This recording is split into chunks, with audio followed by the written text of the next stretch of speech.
शुरुआत जो है एक दिन का कुछ नहीं है, जी। ये क्रमिक है।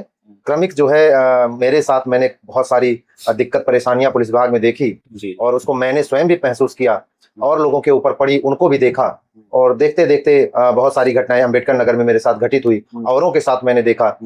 फिर रायबरेली में मेरी पत्नी की पोस्टिंग है, वहां पे मैंने देखा कि एक चिकित्सा प्रतिपूर्ति को जो है रिम्बर्स करने के लिए 4500 रुपया घूस देना पड़ा। मैं घूस ना तो लेने का तो चांस ही नहीं और ना ही मैं उसमें कोई इंटरेस्ट रखता हूँ, क्योंकि हमारे घर की परवरिश ही इस तरह की है। मेरे पिताजी ने पुलिस में नौकरी पाने के तुरंत बाद उन्होंने हमको कसम दिलाया था कि जो है घूस मत लीजिएगा, चाहे जो करिएगा।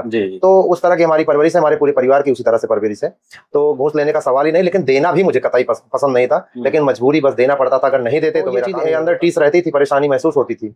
और हमको एक सरकारी आवास आवंटित है जनपद रायबरेली में, पुलिस लाइन के अंदर। तो इतनी जर्जर स्थिति है, वो घर कम बम ज्यादा लगता है कि उस कभी वो जो है गिरेगा और पूरा परिवार, पूरा और लोगों का परिवार जो हमारे पुलिस परिवार के लोग हैं उनका सबका जो है वो हो जाएगा, खत्म हो जाएगा, घटना हो सकती है, निश्चित तौर पे दुर्घटना घटेगी और सबके लिए सलामी शस्त्र की व्यवस्था हो जाएगी। अभी तो किसी के कान में जू नहीं रेंग रहा है। मैं हर पॉडकास्ट, हर वीडियो में ये जरूर चर्चा कर रहा हूँ कि इस तरह के क्षतिग्रस्त घर हैं, पूरी दीवारें फट गई हैं, वो किसी दिन बम की तरह फट जाएगा। बार मैं एक महिला को देखा था, वो सीसीएल बच्चों के चाइल्ड केयर लीव लेने, बच्चों की परवरिश के लिए चाइल्ड केयर लीव लेने के लिए गई, तो बेचारी को डांट के भगा दिया गया, बाहर आके रो रही थी। तो मैंने पूछा कि बहन क्या दिक्कत, कही भैया सीसीएल लेने गए थे, डांट के मुझे भगाए हैं। ये एक दिन में कोई मैं नशा नहीं करता हूँ कि नशेड़ी हूँ और एक दिन से अचानक से मुझे गुस्सा आया और मैंने सबको हिला के रख दिया। एक पूरी तरह से मैंने ऑर्गेनाइज ढंग से इसको इम्प्लीमेंट किया और पूरा प्लान में मैंने किया कि इसकी बात जो है, जो कान में तेल डाल के बैठे ग्लैमर वाले लोग हैं, ये सो रहे हैं, इनको झकझोर देता हूँ, कम से कम ये उठें और जो कमियां हैं उनको रिफॉर्म किया जाए। वो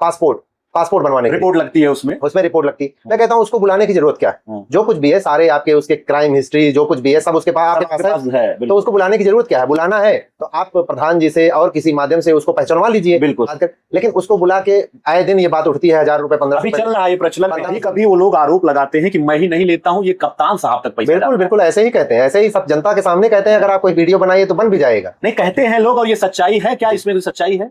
निश्चित तौर आप मुझे कोई ऐसा, ये कभी ऐसा भी होता है कि जनता के सामने ये बताने का उद्देश्य उनका ये रहता है कि आप जानते रहो बहुत ऊपर, जैसे पश्चिम बंगाल में वहां के मुख्यमंत्री जी ने ऐसी व्यवस्था की कि अब जितनी महिला पुलिसकर्मी हैं उनको उनके गृह जनपद में पोस्टिंग और उनके बगल के थानों में पोस्टिंग दे दिया गया। उसी तरह मैं माननीय मुख्यमंत्री जी से मांग करता हूं कि जो हमारी बहन बेटियां, हम पुरुषों के लिए नहीं कहते हैं, चलो हम लोग कर लेंगे, क्योंकि किसी न किसी को तो मान लीजिए रहना पड़ेगा, चले जाएंगे, लेकिन हमारी बहनों को, हमारी जो नारी शक्तियां हैं, उनको, उनके बच्चे हैं, उनका अपनी सास ससुर की सेवा करना है अपनी। नमस्कार, गांव देहात मुलाकात की सीरीज में आप सभी का स्वागत है। इस सीरीज में हम आपकी मुलाकात